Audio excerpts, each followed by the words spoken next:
All right, let's call this meeting to order. Roll call, please. Here. Here. Here. Here. Present. Please join me for the Pledge of Allegiance.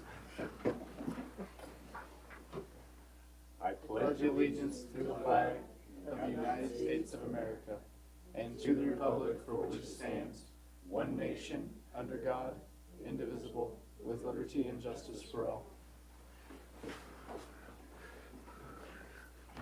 All right, good evening, everybody, and welcome. We are going to start this evening off with a couple public hearings regarding some unfit structures. We will start with opening a hearing for a structure at 516 West Highway 24, Lot 406, right at 5 o'clock. Looks like Zach is coming up to present for us.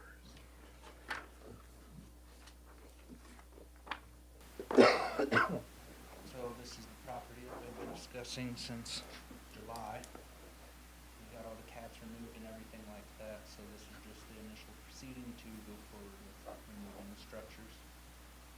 The owner is here, she would like to speak also. Okay. Please come up to the podium and introduce yourself.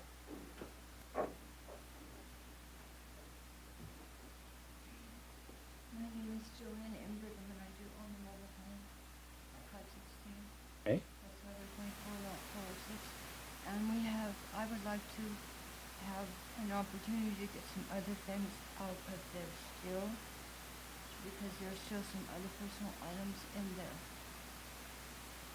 And because of the weather, it's been hard to get in there. We've gotten some of them. But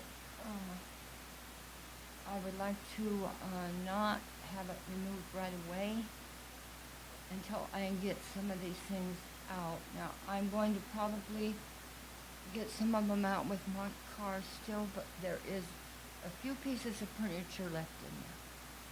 My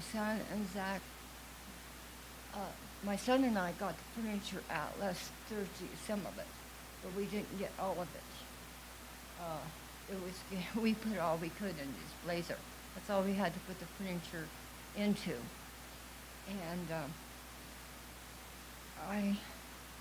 I know why they want it removed, but I'm asking for a little bit more time to get in there and get some of the other things out that are mine, that are important to me. And some more furniture. And like I said, Zach was with us last Thursday. So I'm just asking for more time and not for it to be removed right away. And also, I'm using that mailbox for my Social Security. I have no other income. And right now, I'm not in a position where I can get a P.O. box, $80 a month or whatever it costs, because I don't have that much with my Social Security and my normal bills. And I'm in another position that this isn't pertaining to my mobile home, but I'm almost as bad, if not worse, in a house here in Good and another house. But anyway, I'm just asking for more time so I can get that stuff out of there that I think that I have to have. And I've got most of it, but we had lack of the right transportation to get it. And it's been pretty cold. You can't work, it's hard to work in the cold. It has been pretty miserable lately. It Yeah, has. no matter in or out sometimes. And that was the reason I kept the mailbox, because without that Social Security, I don't have a job, as I've said. And at this point, it's not that easy to get a job here in Goodland. Because of the weather, because of my experience, my training, and because of my age. They just don't give it to me that easy. In years past they did, but they don't now.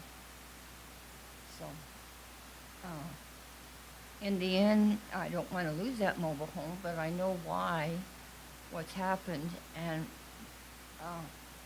why it would take money to fix it up. So,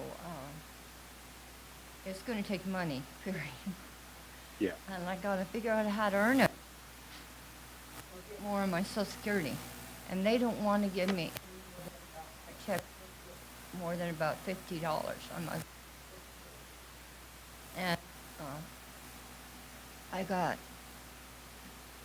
we had a big mix-up last month. Basically, what I get is $912 on my social security. And that's all I get a month. And last month, the mix-up cost me almost it was 15 days late. So that caused me late on my rent where I'm staying now, which is a mess. So that's what I'm saying about that location. So I'm Yeah. just asking for more time to get the things out of there, personal items. There's some clothes, there's some furniture. We got a lot of furniture, seriously, considering the weather and my son and the vehicle that we were using. And I don't have a truck, and I just have a large car, so we can only get so much.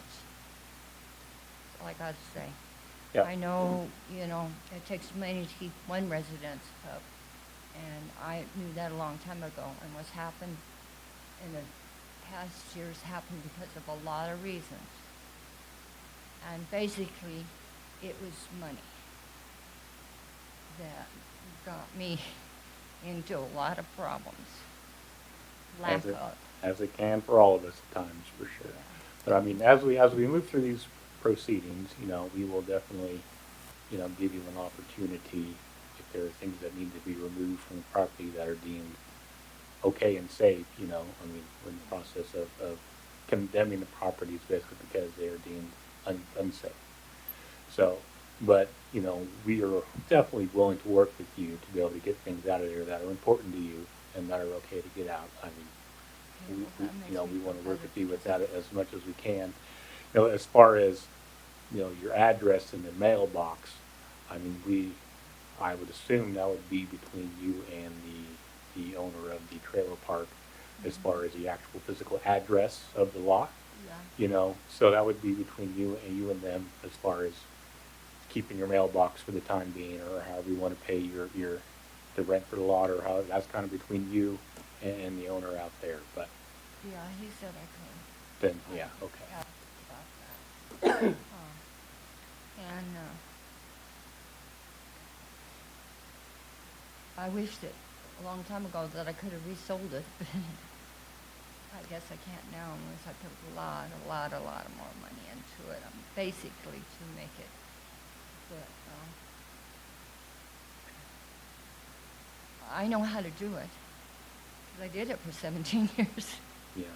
Money I could put in it. So, I don't know what more to say there on that location. But getting that stuff out will mean a lot to me because there's things that I will need in the future. Like probably, I have totes in there that have different things in them, clothes and this kind of stuff. And that all costs money. Yeah. And we just weren't able to do it then because of the weather. Yeah, so I'm sure, I mean, we want to work with you as much as we can within a reasonable amount of time, as we work through these proceedings to help you get what you're able to get and what is, like I said, deemed appropriate and is okay. Yeah, because some of it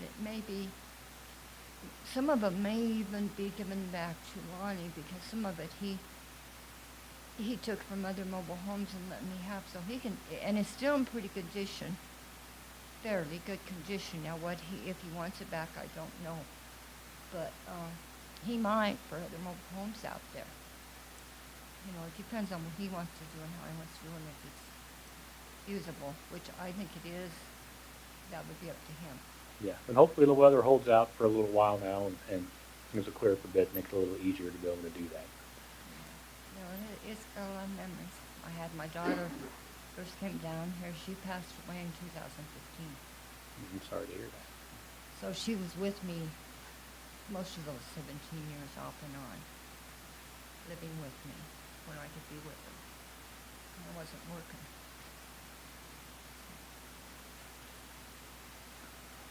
All right, did I answer all your questions? Yeah. Okay, that you were in your, in, Okay, everything thank seems you. satisfactory as far as your request for tonight anyhow. Okay. That's okay, everything's okay? Like, Yeah. we'll work with you to get your stuff, and regarding your mailbox, that'll be between you and the landlord Okay. out there. Yeah, he said it would be all right with him. Okay. He understood what was going on. All right, great. Thank you. Mhm.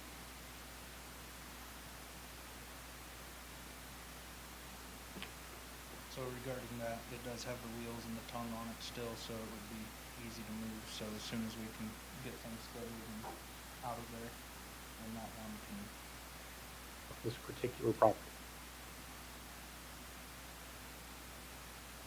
Okay, and then let's close that hearing at 5:11. We'll move this on to the next hearing for the unfit structure at 1319 Cherry. We will open this public hearing, we'll call it 5:12. Zach? so like she said, we were out there Thursday, we got some of the things out of the Cherry House that I recommended focusing on the trailer because it's gonna be a shorter time period of removing the trailer close to the house. I think it's just the same thing, a little bit of time to get stuff out of it. The bids will take about a month to go out, come back, and then come back to you guys. So that would be a month period of time, and then whatever else you would like to extend on top of that. Okay. Somebody else have anything they wish to say regarding the property at 1319 Cherry? Yes. And that's why we said we'll allot you some time to get all of that out, because there will be a 30-day time period for the bids and everything, and then to come back to the city commission to be awarded. Yeah, so there will be a much longer time period for the actual house on Cherry Street as opposed to the trailer house. So yes, we definitely recommend focusing on your stuff in the trailer house first, and then from there you can move on to the stuff on Cherry Street. Anything else?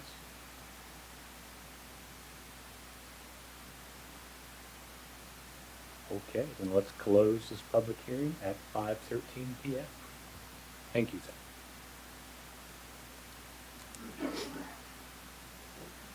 Okay, we will now move on to public comment. I believe we have a couple people signed up this evening. If you would, come on up to the podium, introduce yourselves again, and let us know what's on your mind, please. I'm Janice Shaner And I'm Donna Swagger. from the Sherman County Child Care Coalition. And we have a request to make. I don't know if you received a letter already. We've got it sitting right up here. Yeah. We have another one too. That was the first draft. We didn't get printed out in time, which lists the properties, yes. But we're just really concerned about the lack of child care for families who need to be working. And with the new businesses, or business coming in, the tire recycling plant in Edson, and other companies that want to construct homes, we'd really like to see more child care service available to people so they can work. And we're requesting that the city would donate some lots to put the structures on, and also any help they could give to with bringing in utilities to the structures. So, we have grants that we have received, but we need the building address to receive the funds and start the structure building process. So we're here to formally do that. Okay, so looking at the letter here, it looks like you are asking, you'd like to request 2 lots north of Topside Manor over there on 2nd and Kansas, and then also the 2 lots north of West Elementary School at 10th and Colorado. So are you requesting for all those lots at both of those areas then, is what you're hoping for? That would give us 4 units. Each unit would allow us to care for 12 children in each unit. We are currently looking at the possibility of some of our people that are doing in-home care that are either going to close or find another location. being able to use one of the units, so that would limit us to 12 new units, even with 2 units. Yeah, 12 new spaces, even with 2 units, so we don't wanna just do 2 and wind up not having much to be able to offer the community.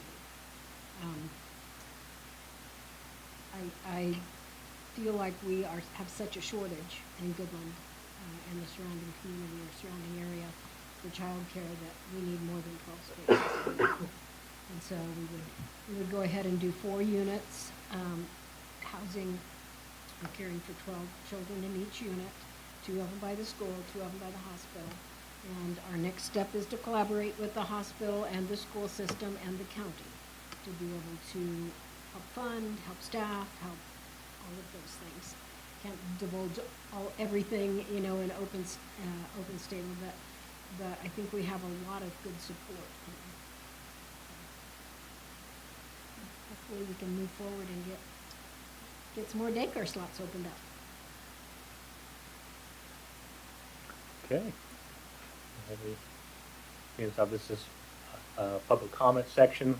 Not really a lot of discussion at this point in time for public comment, but I think it's something we can definitely bring up probably by next meeting for a little more formal discussion amongst ourselves, or need to come back for that as well if you want. But Yes, and we would invite you to talk about whatever specifications you need in contracts, to be able to do that, to be able to deed the land or that sort of thing, and help us bring in utilities. And so if you can kind of put some nuts and bolts together and figure out all of the things that need to go into that, then we'd love to discuss that with you. And we'll be on your next agenda. perfect. Okay? Thank you. Thanks. Thank you. Yes.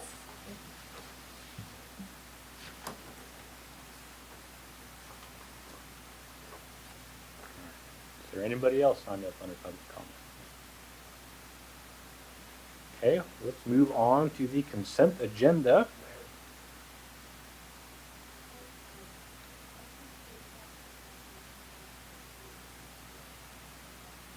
Okay.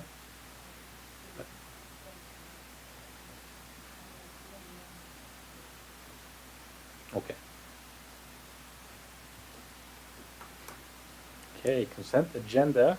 We have A, the 1/2/23 commission meeting minutes, and B, the appropriation ordinances 2024-02, 2024-02A, and 2024-02, 2024-02A, and 2024-E02. And we have any questions, comments, or concerns on those this week? I move that we, I move that we approve consent agendas items A and B. Second. I have a motion by Commissioner Myers and a second by Commissioner Redland. Any other further discussion? Roll, please. Howard, Yes. Redland, Yes. Myers, Yes. Showalter, Yes. Thompson. Yes.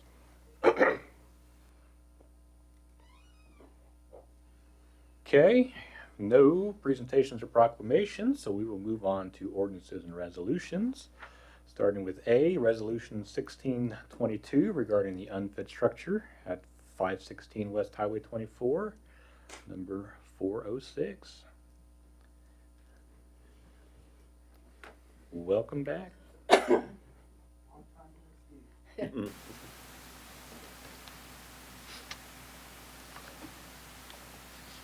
All right, so resolution is basically just what you guys would like to do timeline-wise. And it basically sets out that the structure is unsafe and dangerous and directing that the structure be repaired or removed. Mhm. And the premises be made safe and secure. And then in the resolution, it does state out that it should be done with 30 days. So I think 30 days should give you plenty of time to be able to get in there and get things out that you wish to keep.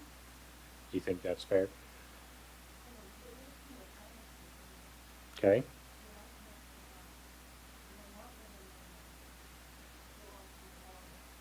Okay.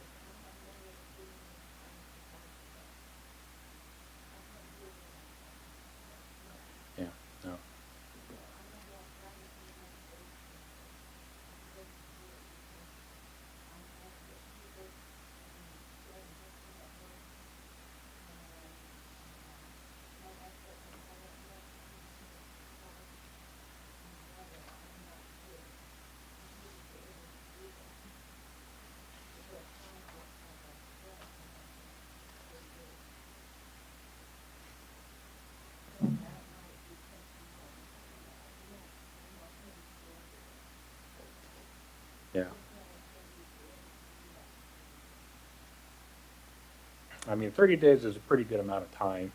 You know, I feel like if it's something that's truly important, that we'll find a way, or they will help you, or whatever needs to be done to get stuff taken care of within 30 days. I feel like that's probably a pretty fair amount of time to be able to get things out of there that are important or need to be addressed. That is the Yes, ma'am. possibility, Mhm. yes.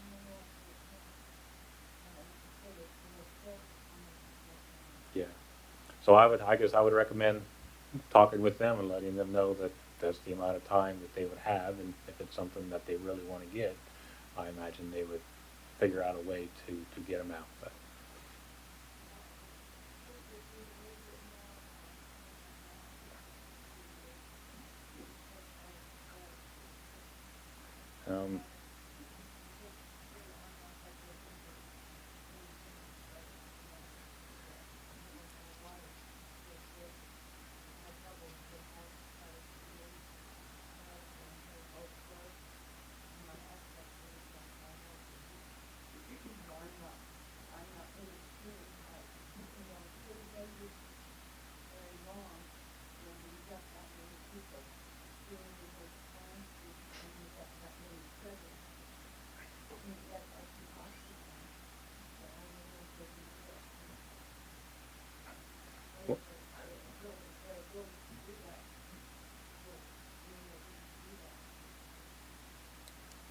Well, so what we'll do is, as we move through this motion, or if someone wants to make a motion to approve this resolution, it'll kind of depend on, the resolution is written as it is.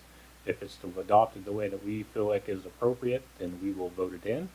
If somebody deems that they don't think 30 days is appropriate, it'll be voted down. But the way the resolution is written and presented as now, it'll be for 30 days, so it'll just kind of depend on how the commission decides to vote on it. But how the commission decides to vote. But I mean, I, for one person, feel like 30 days is plenty of time to get things out of a property that are deemed important enough to get out.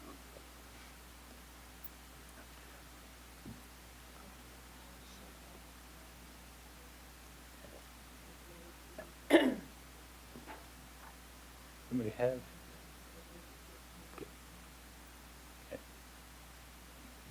Have any questions, comments, concerns regarding this resolution this evening? Mr. Mayor, I'd make a motion to approve resolution 1622. Have a motion by Commissioner Redlin, Second that.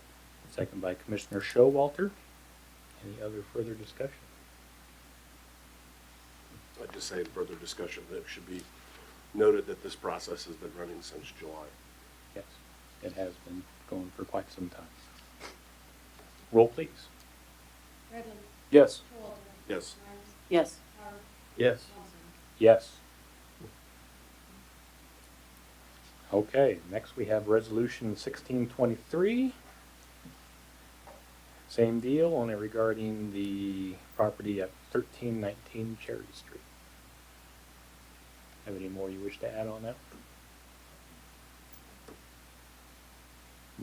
Questions, comments, concerns? I move that we approve resolution number 1623. Second. Have a motion by Commissioner Howard and a second by Commissioner Redlin. Any other further discussion? Roll, please. Yes. Yes. Yes. Yes. Yes.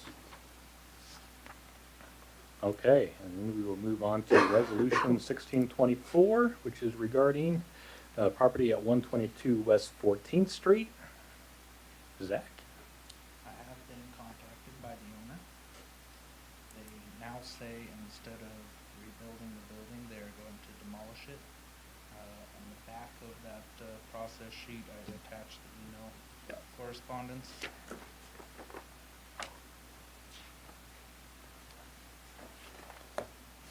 He's saying 45 to 60 days, but we've been waiting 3 years. So I think it would be appropriate for us to adopt another resolution for another public hearing so that it can set it forward to be able to take it to bid if it does not get taken down in that time frame that he gave us.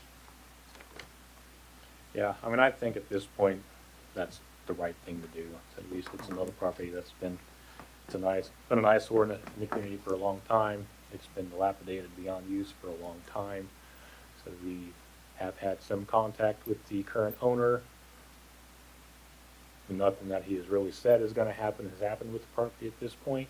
So don't have high hopes that he's gonna follow through at this point. But even if he does, because it's 45 to 60 days, as we follow through with this process, that should give him plenty of time within this process period to get that done before we have to demolish it ourselves. I agree. Yes. I did speak with him on the phone, and he patched me in with another caller who was his demo contractor, who did ask the right questions on what you would do in circumstance of demolishing the building, like the dump and what they accept, what they don't accept, how you have to separate it, pulling the permits, and then also contractor's license and all of that stuff. So I'm not gonna hold my breath, but it did sound halfway promising compared to the public hearing we held. Yeah, and I do hope that he follows through and that he is able to take care of the problem without us having to step in and do it. Like I said, we need to put ourselves in a position to take care of it if necessary. So on the resolution, it has the date for the next public hearing for that to be on the 4th of March at 5 o'clock at the meeting. Any other questions or concerns? Well, I will move to approve Resolution 1624. Second? And a second by Commissioner Redland. Any further discussion? Roll, please. Showalter, Yes. Myers, Yes. Howard, Yes. Redmond, Yes. Thompson. Yes. All right, thank you, Zach.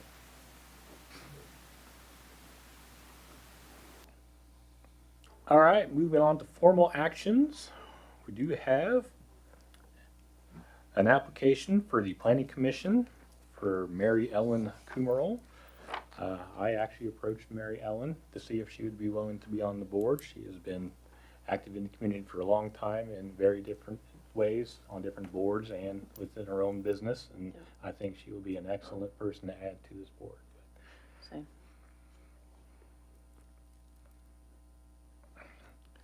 So I will make a motion to approve the application for Mary Ellen Kumerl for the Planning Commission. Second? A second by Commissioner Myers. Any other further discussion? Roll, please.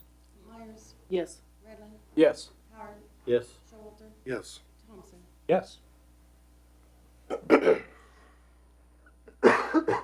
Okay, and then we also have an appointment renewal for the cemetery board for Jan Lohr. Like she is been an active member on the cemetery board since 2015, so she's been on a while, and it looks like by reading through her application, she is excited to continue to serve on it. So Mhm.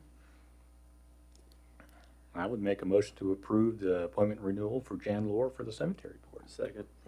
Second by Commissioner Howard. Any further discussion?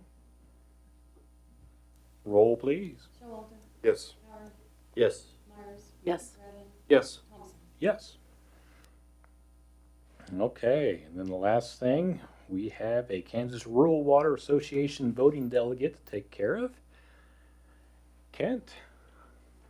They request this from us. It's kind of like the League of Kansas Municipalities Conference, Kansas Rural Water Association Conference. We have members, staff members that attend every single year, and they do have a members meeting or a business meeting at the conference itself.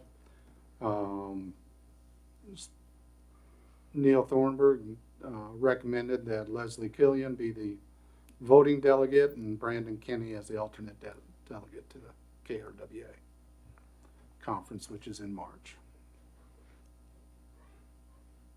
Okay. Anybody have any questions or concerns with those? Then I will make a motion to approve Leslie Killian as the voting delegate and Brandon Kenny as the alternate delegate for the Kansas Rural Water Association. Second. I have a second by Commissioner Redland. Any further discussion? Roll, please. Yes. Yes. Yes. Yes. Yes. Okay, let's move on to discussion items. We'll start with the alcohol liquor, Article 3 regarding Sunday sales, basically. Kent, I'll let you take that if you want. I think this was brought up by Commissioner Member Thompson last meeting as someone that had inquired about it.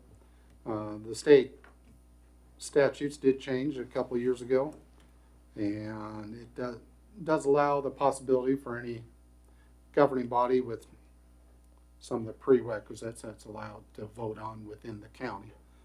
But the governing body of any city may by ordinance expand the days of sale at retail of cereal malt beverage in the original package. Also regarding alcoholic liquor, the same way, to have it within the city on Sundays, as well as all the other days that are currently allowed. I included in your packet what our current code section says, section 3.305, and then also from 41.2911 from the KSAs, the Kansas statutes annotated, which gives that the governing body is allowed, and then it gives the process for doing so, basically passing an ordinance, and then if there's a protest petition, then it would be set for vote, basically, whether the general public would vote on it, and then they would take it from there. All right. So yes, this is one that I brought up, and basically my thought behind it was, the state, I'll assume that our original ordinance was probably mirroring whatever the state was saying at the time. That has since changed a couple years ago to allow Sunday sales. I just feel like we should just mirror our ordinances to be what the state is, to just, give businesses an opportunity. If they wish to sell on Sundays, they can. If they don't want to, they don't have to. But it gets us out of a way of a place that we don't need to be, is the way that I look at it. But, if that's something that you guys wish to pursue, we can have them draft up a more formal ordinance to do that. Or if it's something we wish to just kind of leave the way it is, because that's the way it's always been, that's the way we can do as well. But my thoughts would be to just, mirror what the state says is allowed. I'm in agreement with that. I think it should be up to the business owner if they want to sell alcohol on Sunday or not. Same. So we want to have a ordinance drafted that basically just mirrors what the state says is allowed. I'd agree with that. Sound good? We can do that, Okay. or at least the city attorney hasn't told me different, but I think we can do that. They'll just drive to Burlington if necessary. Yeah. Okay. Now we have a presentation on the housing discussion regarding the interviews from Community Matters Institute. Kent? And Zach.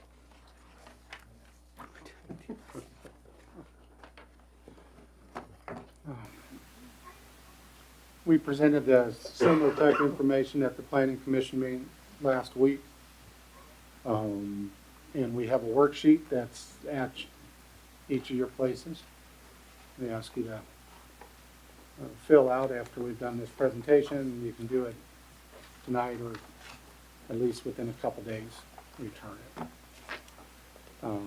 But the Community Matters Institute put this presentation together, and then Zach and I will go through it on the different items. Basically for it.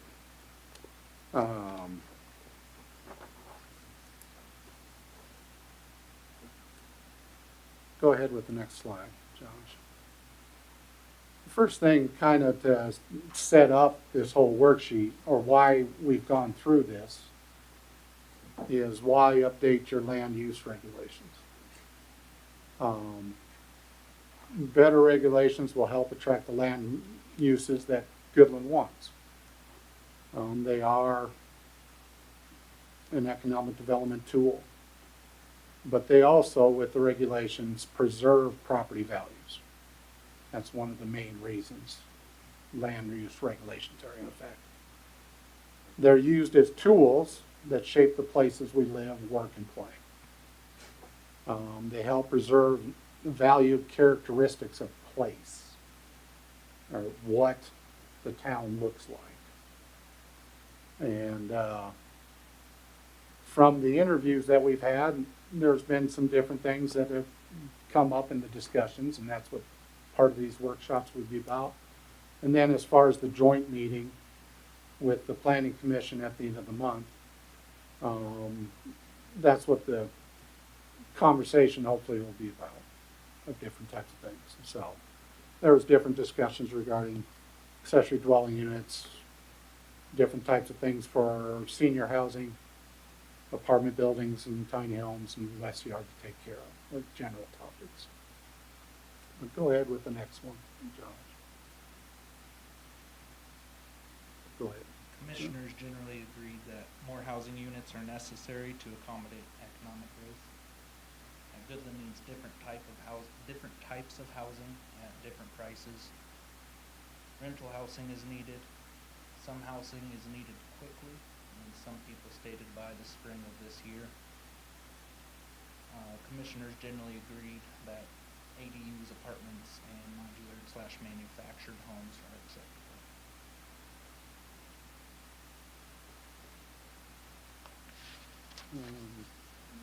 Also included in the packet was kind of a summary of the interviews and kind of a memo regarding the interviews.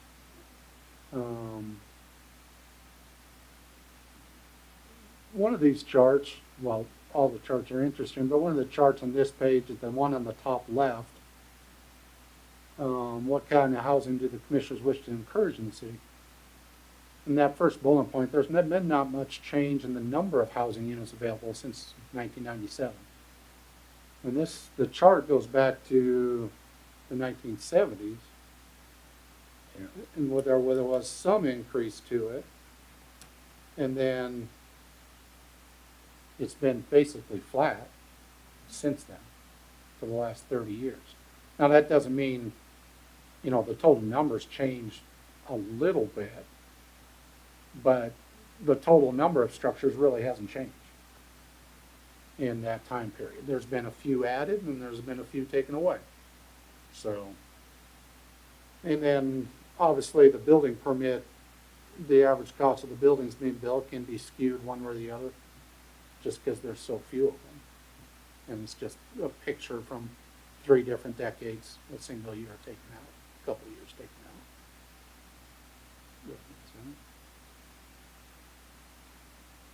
Go ahead with the next one, Bill. So in the worksheet, there are 7 questions, no wrong answers. There are photos provided along with each of the questions as we work through this slide. And then all of these results will be combined and compiled with the Planning Commission's answers, and that'll give us more headway on where we want the discussion to go at the joint meeting.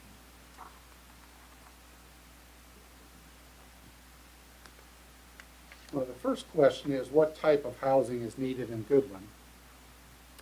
And you can check all the boxes. You can check 1 box. You can check 0 boxes. But, and then the pictures show different examples. They, along the top show, single family residence, a duplex, and different types of things. In the middle, it shows actually a tiny home community in McPherson. The McPherson Housing Coalition has built that. The middle picture, the very middle picture, is a picture of townhomes in Manhattan that are 10 years old. And then it shows a downtown building in Goodland on the right in the middle row. And the manufactured home along the bottom, and then a 6-plex, and then a mobile home on wheels. But the choices, which includes all those, and then a couple others that don't have a picture there, including patio homes or condominiums, different types of things. But this is just what type of housing is needed in Goodland. Go ahead, Josh. Who is in the most need of better housing choices? I want you to check 3 answers, your top 3. You might have more than 3, but try to weed them out and get to your top 3. Those answers would be families with children, people who currently work here, new workers at higher and moderate income, new workers at low income, temporary workers. So if we do in fact get something going and the construction people, that kind of happening. Students, senior citizens that are independent living, senior citizens that are in assisted living, low-income individuals and families, and then if you have anything else, you can specify in that box. And I guess it's really looking at who's in the most need of all those different choices. Go ahead, Josh. And this just gives examples, I guess. Example of a senior housing development, kind of similar to the Westview one that we have here in town already. Leavenworth, Kansas, downtown apartments that have 800 square foot, fully furnished, up on top. An example of affordable housing in Lawrence, although I've probably seen that in 15, 20 communities across Kansas. Similar type multifamily housing and affordable housing. And Omaha, Nebraska, 5 smaller upper level apartments in a business area with 500 square foot. It's just different examples of different things. The question number 3 more gets to accessory dwelling units and duplexes and what statements that you could support. I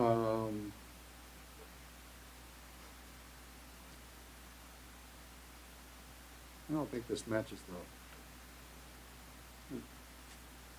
It's not in the same order, though. Not in the same order. Sorry about that.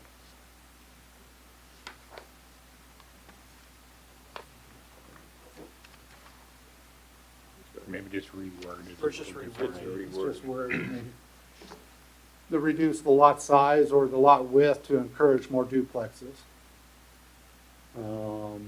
The pre-2001 size to start. Right now, we have a requirement for 9,000 square feet for any duplex, which is a pretty large lot. If duplexes are already allowed, which they are, adding a provision to allow an accessory dwelling unit would have a similar impact. Would you? Is that a statement that you could support? Accessory dwelling units should be allowed there attached to a single family residence. Or should they be allowed as an accessory structure so long as it's not bigger than the single family residence?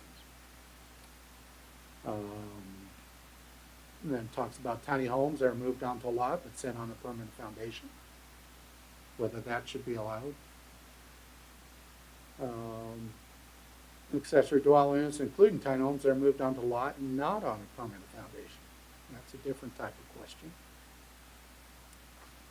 And an accessory dwelling unit is allowed on the property just as long as the property owner lives in either the single family dwelling unit or the accessory dwelling unit. We don't allow out-of-town folks or, overall landlords within the accessory dwelling unit question. And then it gives a little examples of different places within the lot accessory dwelling units can go. It's kind of a quick graph sometimes just the name accessory dwelling unit, people get confused by it, so giving examples of different options. Go ahead, Josh. Oh, and then there's pictures. Go ahead, Josh. I mean, you can go through the pictures first. On the top left, an attached ADU, whether that be an addition put onto the house with separate living quarters, or you remodel your basement to have living quarters down below it. And a detached ADU, obviously that's something more along the lines of an accessory structure that's in the backyard. A garage ADU, we do have a lot of garages, so you could raise the roof on it a little bit and add a living space above that. The basement, like I said. And then tiny homes on a foundation as an ADU. So you wouldn't necessarily have to stick build it. You could buy the tiny home and just sit it on the foundation. And then your tiny house on wheels. And then this is a tiny house community down here on the bottom that was just recently put up, and it kind of shows the different looks you could have on a tiny home. It's not just a little house or a camper, so to say. And one thing that Barb, when she's been in her discussions with us that has come up, has had an example in Inglewood that kind of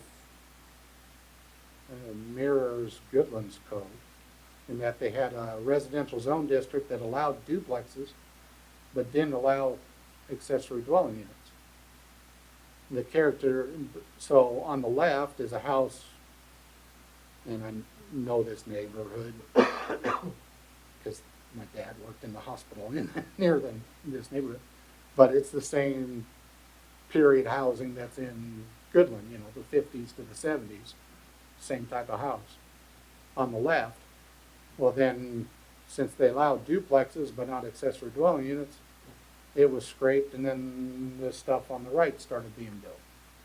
And obviously, you know, it started to change the character of the neighborhood. Well, the neighborhood was all against accessory dwelling units, but then when a number of these happened, they turned around and started saying, no, wait a second. And they didn't like it. And they raised a ruckus, and then all of a sudden, now accessory dwelling units are they changed the code and allowed accessory dwelling units.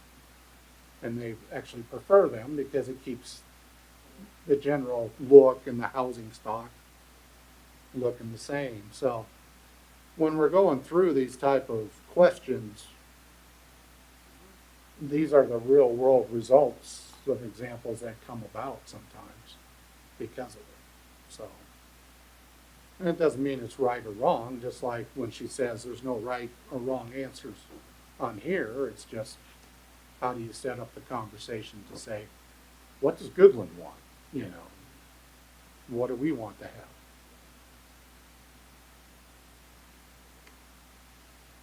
The next one is in regards to multifamily housing.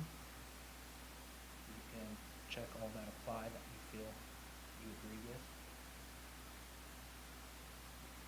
Multifamily housing of 3 or more units should be a priority for the city, whether that be a 3-plex or a 4-plex, an apartment building above downtown businesses, apartments, that kind of thing. An area with vacant parcels in town should be used for more multifamily housing through the planning development district procedures. The subdivision that was platted in the northwest corner of town by DeLeo should be replatted for multifamily housing of 3 or more units. An area within the city that is 3 or more acres should be rezoned to allow multifamily housing. Areas just outside the city limits should be considered for annexation and zoned for multifamily housing. And multifamily housing should be encouraged on vacant, non-residential areas of the city, and such land should be rezoned for multifamily housing. And any request for plan development zoning should include a mix of uses, including multifamily housing. whether that be a commercial business with multifamily also, or there's different examples that can go along with that. And this, obviously, a number of these choices would require the property owner itself to be an applicant to actually want to do that. Yeah. It's not the city taking, well, we're rezoning your property to do this. It's gotta have the property owner agreement to be able to do that.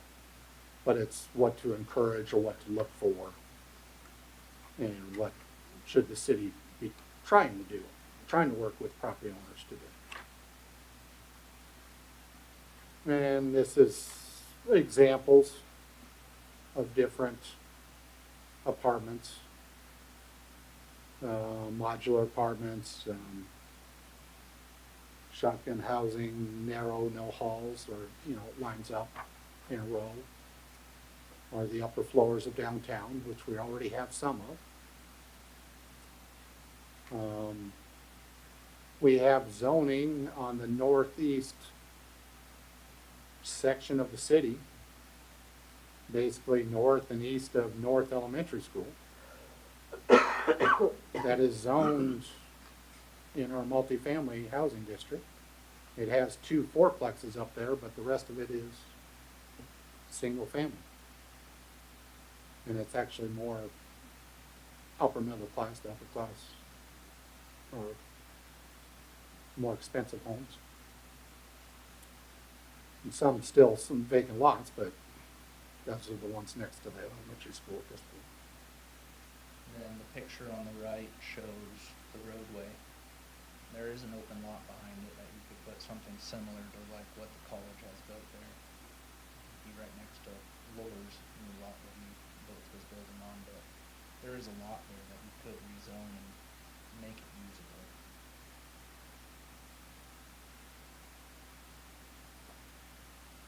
So that's just different examples and trying to go through them.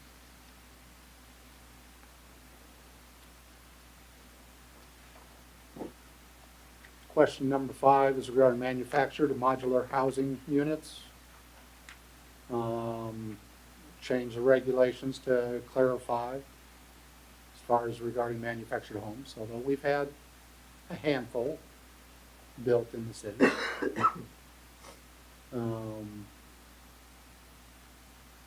And then different questions regarding size requirements, basically.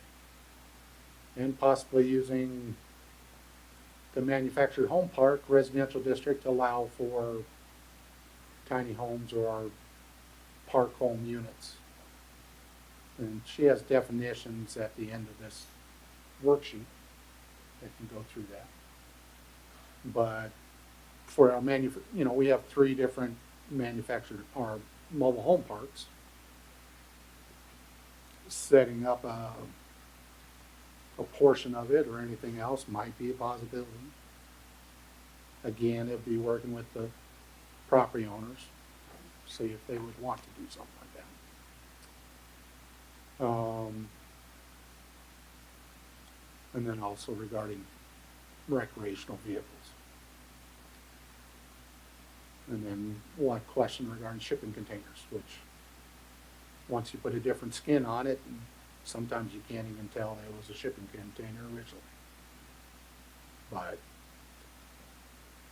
that doesn't mean that's right for Goodland. It's just an example of where housing is going. And here's some different examples. Different types of things, modular homes on small lots. In a couple different communities, it looks just like that. They have a shipping container housing in Kansas City, Missouri. Different types of manufactured homes. Cheyenne County over in Colorado, the town of Kit Carson had 5 new modular homes built. And they also had a replacement modular that happened actually in a smaller town than us. Less than, not very far from here. And then give an example of a park home, typically about 400, 500 square feet, built off-site with delivery in Kansas. Just another example. In a modular, which you currently can build in Goodland, and there's, like I've said, there's been a handful that have done that. So it's just given visual examples of what's on the worksheet. This is still regarding the same question, it just breaks it down a little bit more. Minimum lot area, lot width, gross density, or the square footage per unit to allow more units in a smaller area. The setbacks, maximum impervious cover, that way it looks more of a house than whatever it is that they're putting in there. And then maximum building height, although we don't have 3-story tall building in a motorhome park. Then the developmental standards, which they all vary based on the districts and what type of housing you're doing. We do currently have one for the manufactured modular homes. If it is in an R1 zone, it has to follow a residential standard. So that's also something we can look at when allowing other types of housing.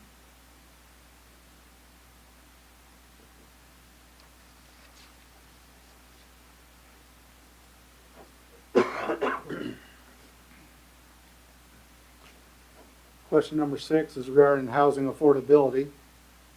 Should the city pursue incentives and funding programs to ensure affordable housing, help defray the cost of renovation?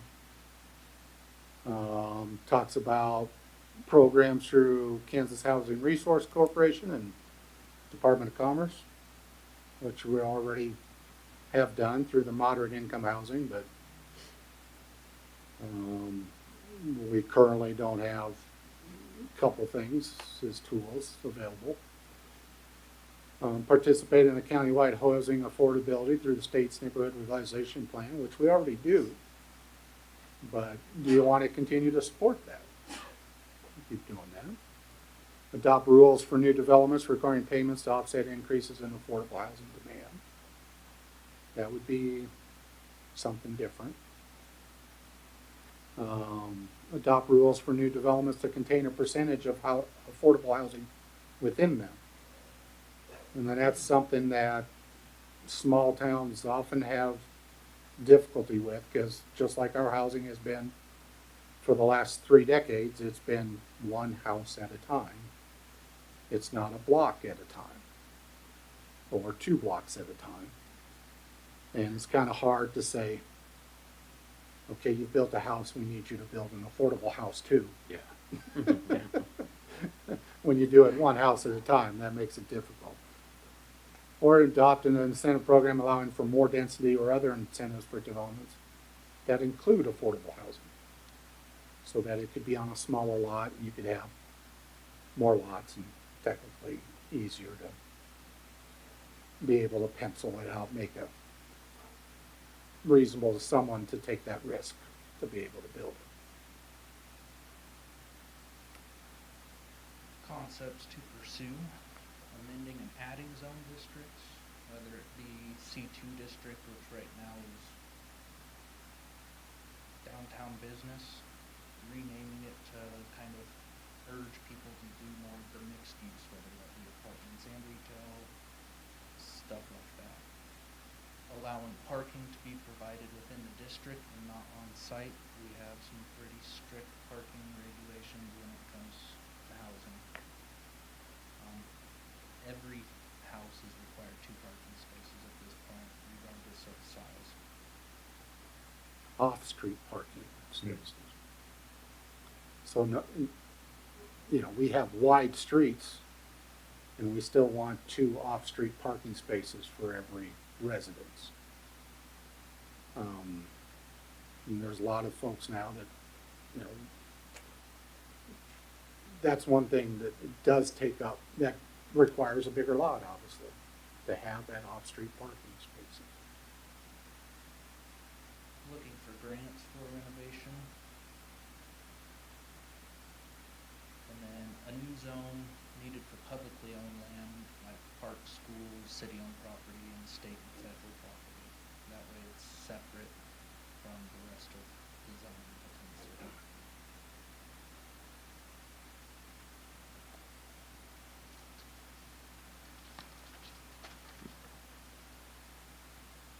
Go ahead, John. The final question, number 7, basically is those items. Although it does include revised Chapter 9 to allow for the development of temporary housing or transitional housing. But then most of the other ones are just the actual check marks or check boxes for some of those things. And again, check any of the statements below that you could support or would want to look into. Couple on the bottom there weren't part of the original, is amend the subdivision regulations to make it a simple administrative process to combine lots, or to split the lots. Right now, it's a process that has to go to the planning commission and also has to be a notice of hearing and all types of other stuff. And we just haven't had that many folks do that, when it probably would clean things up in order to, if that process could be done on some issues. So if you make an administrative process with, it can always be appealed and said that you have to go through a public hearing. It would allow that within it if you wanted to. But just make it somewhat easier for the property owner to actually do what they would like to do with the lot. So, but there's a number of questions there, and then obviously there's an open space at the end for any other comments, concerns, questions, or complaints that you'd like to see. And more pictures. Pictures of this stuff I showed you a little bit. Yeah, I mean, all the pictures are nice, and are gonna be a good visual idea of exactly what the different types of housing looks like or could be, you know.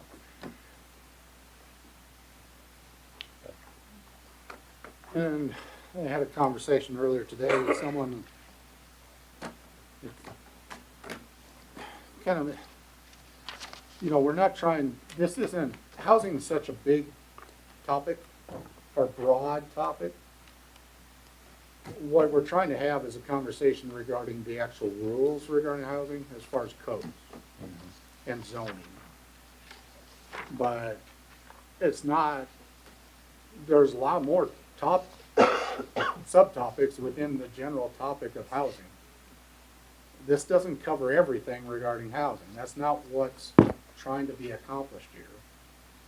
It's just trying to review the codes of the city and the zoning regulations. And does it make sense for what we have to encourage housing and encourage the right types of development that we would like to see occur, whether it's on lots already here or lots to be added, or on homes already here or homes to be added. What would encourage the activity we want to see as far from the communities and people? So it's not covering everything. There's still the property owners. Someone will have to make the investment to actually add housing or remodel, rehab housing. That still takes someone willing to invest resources and take the risk if they want to build a house to sell it. That's not what this discussion is about.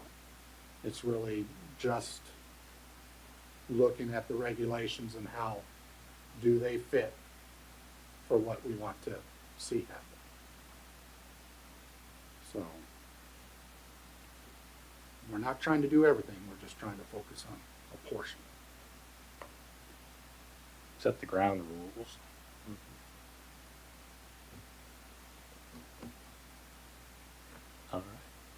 at the end of the presentation? Yes, sir. Thank you very much. I do appreciate it. I think these are more good questions to add to all the other information that's been collected, and I'm looking forward to a very good discussion coming up in a couple weeks. I will set a deadline for y'all. They would like, she'd like to have all responses submitted by the end of this week. So then she can prepare for, obviously, 2 weeks from yesterday is when the joint meeting will be. So at least have a little time once all the responses are submitted. So if you could return them within a couple days, it sure would be appreciated. I think we can handle that. Thank you.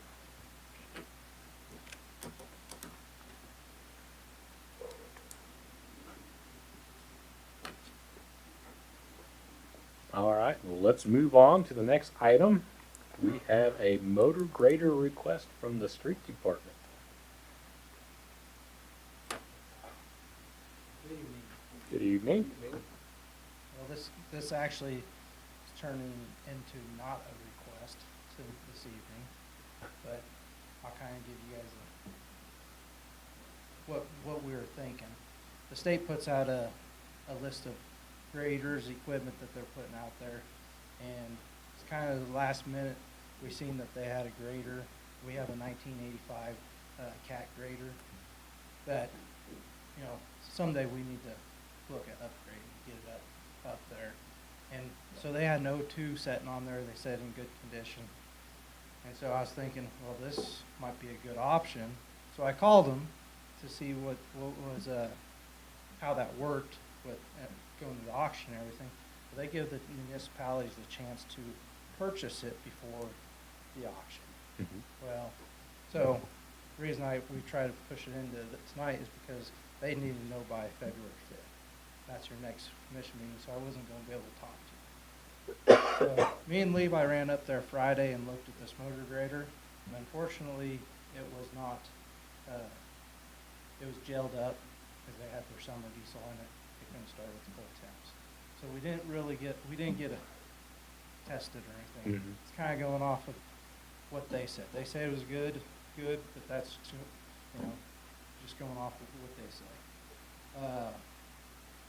So in return, I wanted to make sure I did some homework and look, see what, because this here at budget season, we don't have it currently in the budget, but I want to put it in the budget so we can look at replacing it soon, someday. Well, so I reached out to Kat over there, Doug with Salesman over there, just to see what they had on their lot that was used. So obviously, we can't afford to get a brand new grader. Mhm. This is going to be one item that, you know, we're going to have to look at a used one. Well, he shot me a estimate today for a 2013 670G, which is identical to our nicer grader we have now, but it's a 2013. Ours is a 2009. They only wanted $84,000 for it, 500, and this state one was $43,500. So, not being able to run that thing kept us on edge. But seeing this 2013 and what's out there that's available that's used, and that with this 2013 was only 1,000 hours more than the state one.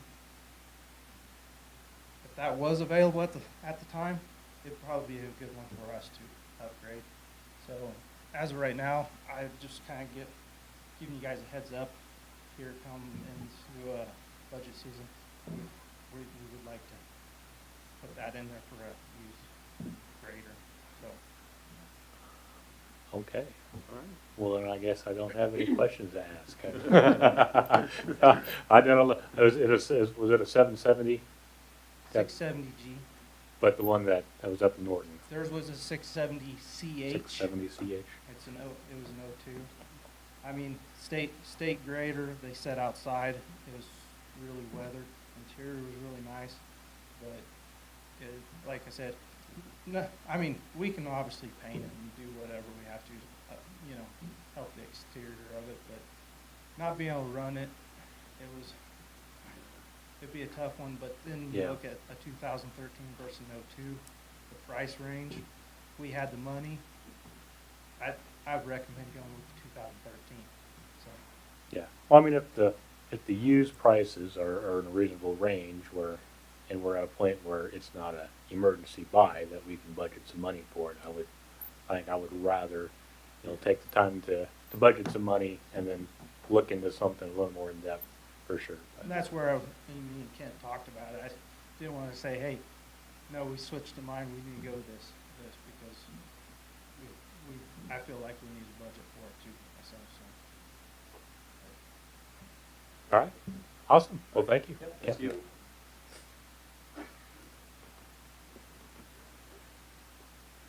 Anybody else have anything they want to add to the discussion this evening?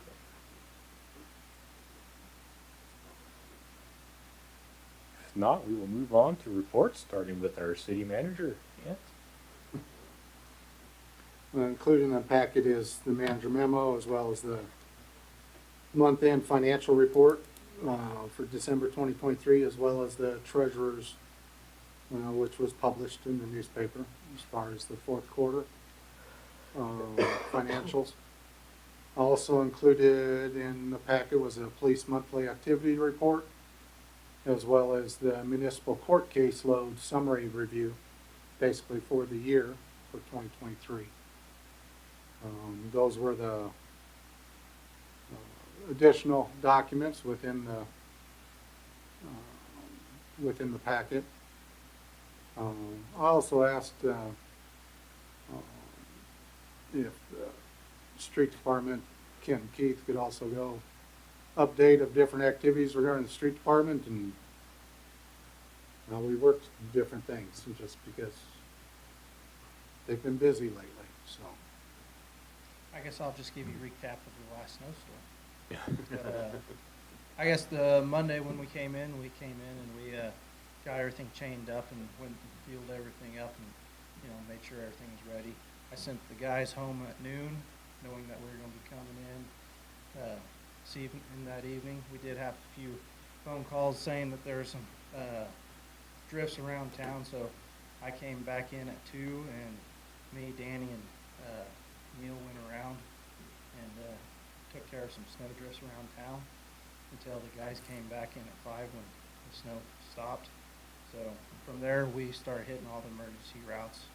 We worked till midnight. I think about 8 o'clock, I got the school notification that they were having late start for the morning. So that's when my next gear is, people got to be able to make it to school. So we started trying to get the traffic lanes in residentials too after we did the primaries and secondaries. So we ended up doing all the east to west residential and getting done at midnight. And then we came back in at 4:30 and started on residential, and then went around the schools because we help the schools clean up around the school day. We usually push everything out in the street. So it did help us. We didn't have to move much snow on the airport. Even though we had 6.5 inches of snow, most of it blew off. We actually had more snow this morning on the airport than we did with the last snow. So it was yeah. Which we ended up getting called out yesterday to move the main runway so Eagle Neck can get out. So airports sometimes wind helps sometimes not. So Yeah. But we came back in at 4:30 in the morning, finished all the residential. We had everything done by 7, and then I got the guys lined up. We ended up taking the salt sand spreaders out of the trucks and getting them ready to start hauling.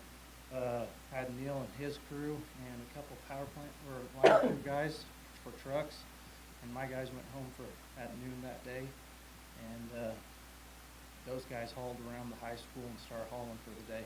And we came back in at 4 the next morning, finished hauling all the schools before schools were ready to go. So, all in all, went really good. I think my guys total had 6 to 8 hours of overtime for a week. So, we did put out on the radio that we'd like to have people move their vehicles off the emergency routes. I mean, a lot of people don't think of it, but when we're in those plow trucks and graders and stuff, when you're pushing an abundance of snow, them blades like to pull you toward the curb around the cars when you're trying to go around them. They're kind of a hazard out there. We tried. I think out of all the storms, I think there's maybe a couple vehicles that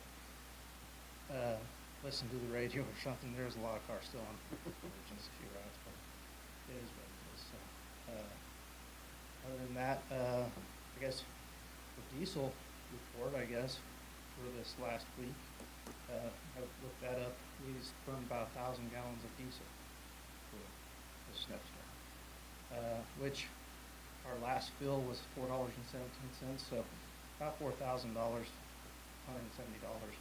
the snowstorm. I just filled up our tanks though this last week, I think that was Wednesday that we filled up, and it was $3 a gallon. So if on our next storm, if we put 1,000 gallons, it's been about $3,000 in diesel fuel. So. All right, I appreciate you and everybody's hard work, and I mean, I don't know that everybody really appreciates how hard you guys work and what kind of hours you put in to get everything, cleaned off so we can get to the point where most of the city can function with very little disruption, even after a storm like we had. So, well, that takes a lot of work, and I really do appreciate it. Which me and Levi drove through some towns Friday, Colby and Selden, and Gordon. When you come back after looking at some of theirs, and I feel like our town was way above snow removal compared to some of the others. So. Yep. Yeah, you guys should be very proud of the work you do. Sure. This storm was particularly,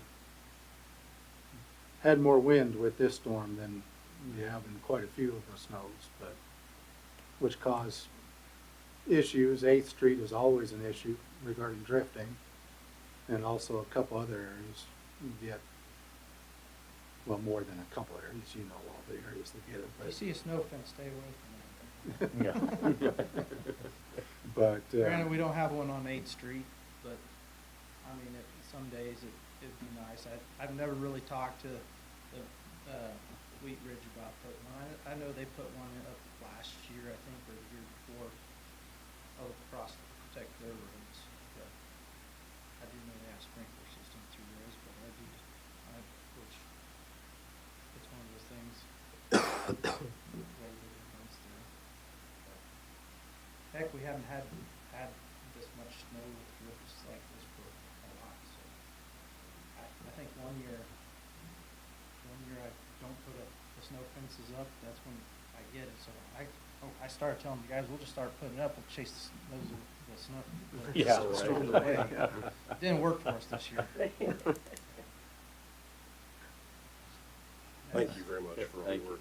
Well, thank you. Yeah, thank you, Ken. Yep.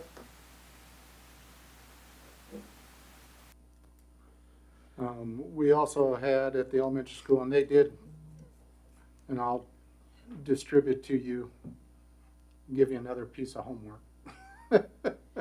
As far as the results of naming contest for different pieces of equipment. So I'll ask commissioners to overlook that and nominate what you think were the best submissions for that naming contest. And what. So how many pieces of equipment are we? It's 5 of them, That's great. but we have 47 submissions.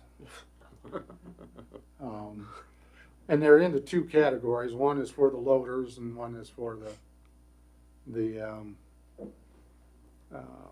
snow plows. So, and they are creative, and they did have fun with it. So, you'll be interested to see all the submissions. So. So what's the plan with how this is gonna work? Like, we'll just pick our favorite ones and we're gonna like vote 1 through 5, our top 5? Is it just the commissioners? Because honestly, I think that the people who are driving this equipment Yeah. ought to be involved in choosing those names. Of the We did equipment, too. we did get that from the street department staff as well, so. Yeah. We'll see how they match, but I wanted you guys to have the opportunity as well, so. It's fun. It's a fun thing. So, it's a fun deal. I think I'll skip out of order that I didn't have it. I'll just let Jason come up and describe something we're doing regarding the contract for the body and dash cameras. Oh, hi. Hello. Evening.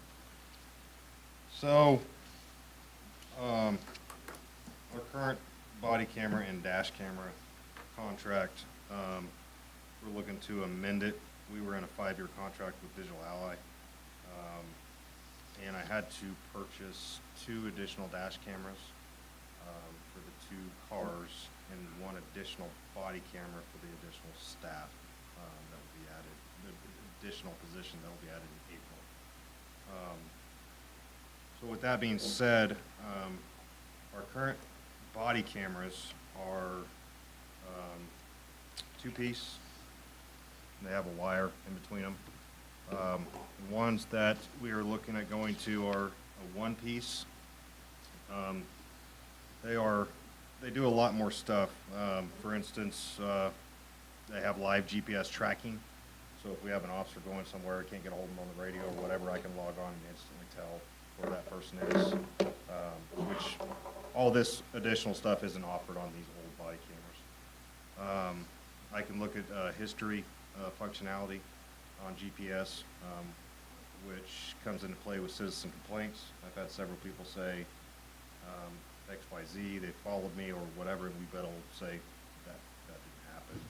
Because we have car GPS in the cars, is what I'm saying, not on the body cameras.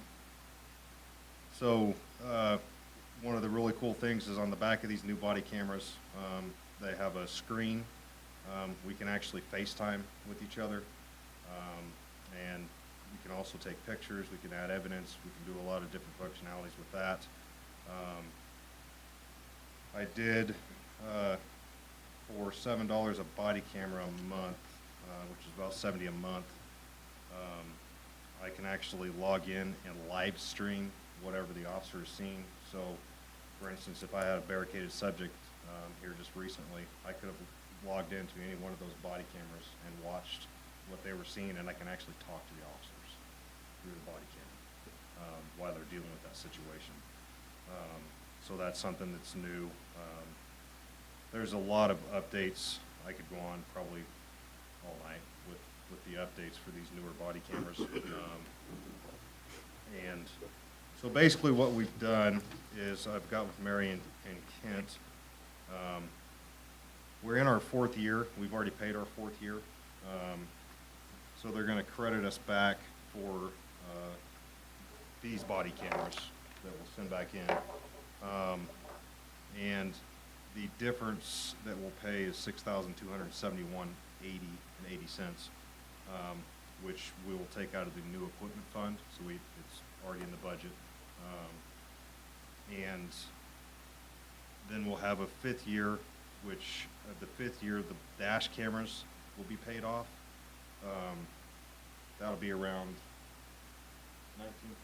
19,000. Yeah, which is budgeted every year.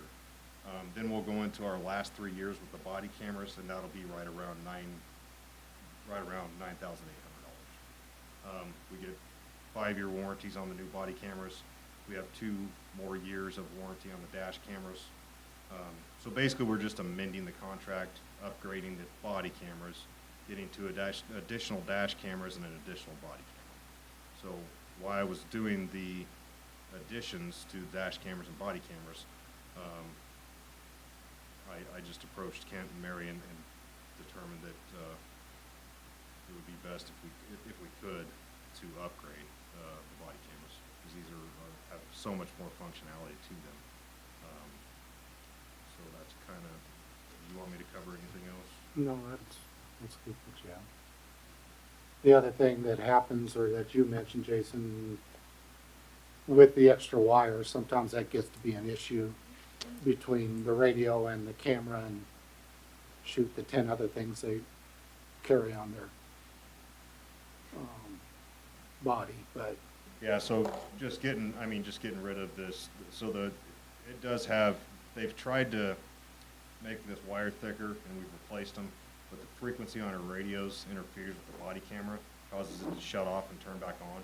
They have worked with us a lot to try to fix this issue, but it's basically, has to be on one side away from each other. Radio's here and this is here.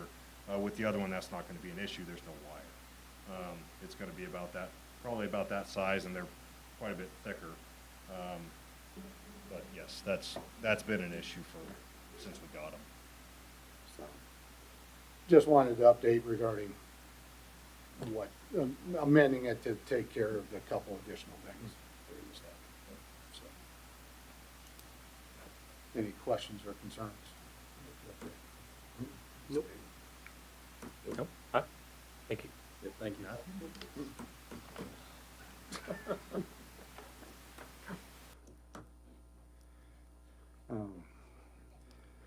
And then I have on there Leadership Kansas application for 2024. I was nominated to be an applicant to the leadership class for this year, actually by Commissioner Showalter, and I appreciate his nomination to it, since he has gone through.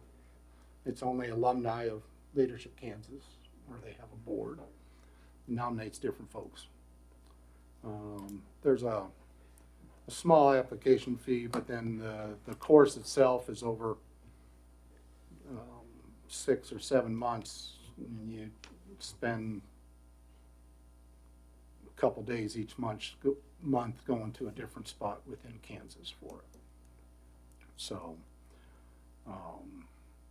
the actual program is $3,000 for the Leadership Kansas, plus whatever it takes to get to where you need to go. But I just would like, if the commission would support me putting in an application, doesn't mean I'll be able to gain a spot, but especially since Commissioner Showalter nominated that I submit an Well, I application. support it. Yeah. I was just hoping the other commissioners would that be okay to go ahead and submit an application? Yeah, Yeah, I mean, sure. I agree that I think you're an excellent choice to go through the process if chosen. So that's the deal. Anything else that I didn't say regarding I just would probably say that it's a great program. It'll, if you're selected, gives you a chance to interface with different professionals from different communities within the state and see kind of what the issues are that everybody else is dealing with, and gives you a chance to make some really amazing contacts and different businesses and industries across the state that can help the city for sure. So. And I was given right before the start of the meeting, Chief Earhart, a couple thank you cards regarding a You wanna read it? I don't know. I know. I thought you just handed them. Or we hand it to the- but I'll hand those around for you guys to take a look. It's just thank you for sending to the basketball camp that we authorized earlier this year, Chief Hayes brought forward. So.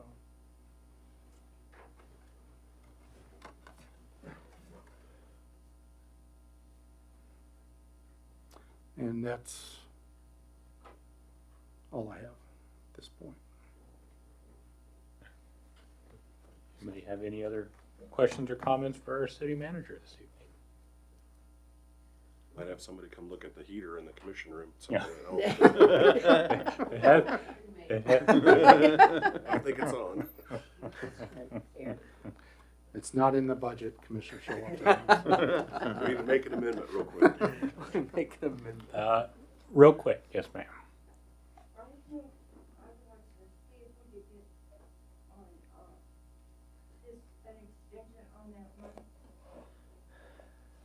I'm sorry, that's a done deal at this point, okay? That's a done deal, it's been voted in, the resolution has been passed, but I will,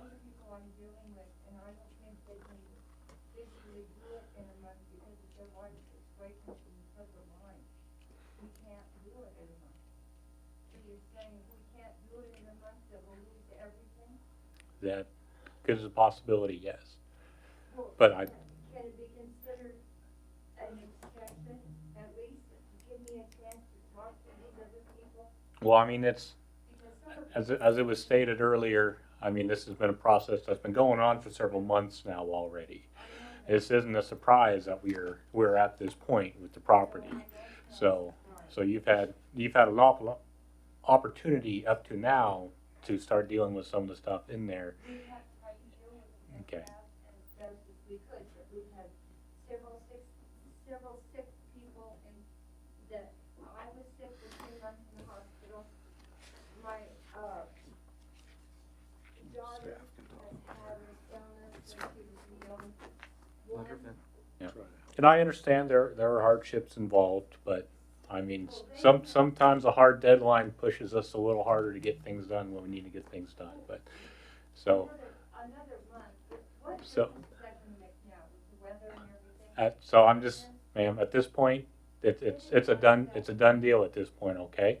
If you wish to come in and talk at the city during the day, during working hours, to voice complaints that you can be passed on to us, that's fine. Like I said, we will try to work with you as much as we can to help you out, to be able to get in there. But ultimately, you're gonna have to be responsible for getting your stuff out of the property in a timely manner at this point. I know, Okay. I know I am. Okay, This other stuff is not mine. okay. Don't they I'm gonna- drive even to that stuff? And if they We- can't get out of it, you're taking their right away, not just mine, but theirs too. And I Well, can't- if there's other people's property in there, then you need to make contact with those people so they can get their property. But we have, this discussion is well since over. Okay, we're gonna go ahead and finish up our meeting now. I mean, if you wanna stay and talk with me privately afterwards about your concerns, I will listen to them. But as far as the actions that have been done, they are final at this point. Okay? Just stay after and talk to you. If you wish to talk to me about it afterwards, I will listen to you and talk with you, but as far as the actions that were completed this evening, they are finalized. Okay? Yeah. Okay. So we are gonna go ahead and move on to our commissioner reports at this time. We will start down here on my right with Commissioner Showalter. Nothing to report. Commissioner Myers, Nothing at this time. Commissioner Howard. Just like to thank all the city employees for what they do, especially with the utilities and everything, keeping everything back on and going in the wind and in the snow and everything. It's nice to be able to not have to worry about those things. Commissioner Redlin. Yeah, I'd just like to echo what Kenton was saying about our snow removal. It's we don't know how good we have it until you go to another community and you start driving down their residential streets, or you can't, you know. So thank you guys for the extra time, the extra effort that you guys put in. You know, adjusting your schedules. There's a lot that goes into play for you guys to do that, and we appreciate it. Thank you. All right, for the mayor's report, I will also echo those statements and also just kind of remind everybody that although it is a street department that's kind of in the headlines right now, when anything happens with any of the other departments, they all do just the same thing. They go Yes. above and beyond their normal duties to take care of whatever is needed. So thank you to all the staff of the city. Yep. On that note, I'm going to make a motion to move into executive session under the authority of KSA 75-4319B2 for consultation with an attorney for the public body, which would be deemed privileged in the attorney-client relationship.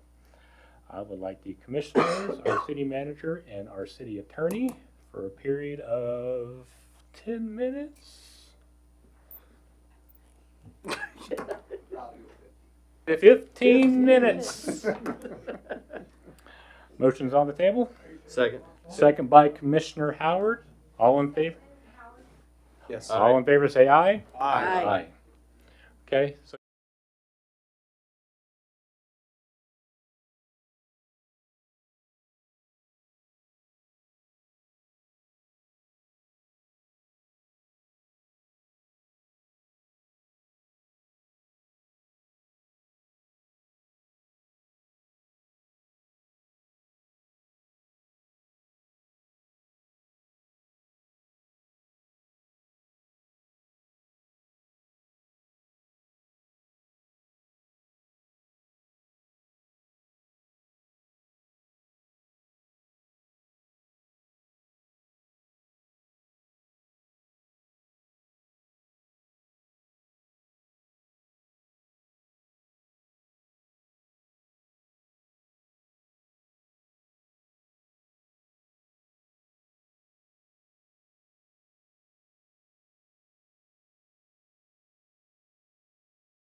We're gonna go back in for a little longer, so call this meeting back to order. On that, I will make a motion to move into executive session on the authority of KSA 75-4319B2 for consultation with an attorney for the public body for which would be deemed privileged in the attorney-client relationship. I would like the city commission, the city manager, and our city attorney for a period of 10 minutes. Second. I have a second by Commissioner Showalter. All in favor say aye. Aye. Aye. Okay. We're gonna go in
They'll answer. Yeah. You can make a motion. All right, call this meeting back to order. Does anybody have anything else they wish to add this evening? I would entertain a motion to adjourn. So moved. I have a motion by Commissioner Redlands, Second. second by Commissioner Showalter. All in favor, say aye. Aye. Aye. Thank you, everybody.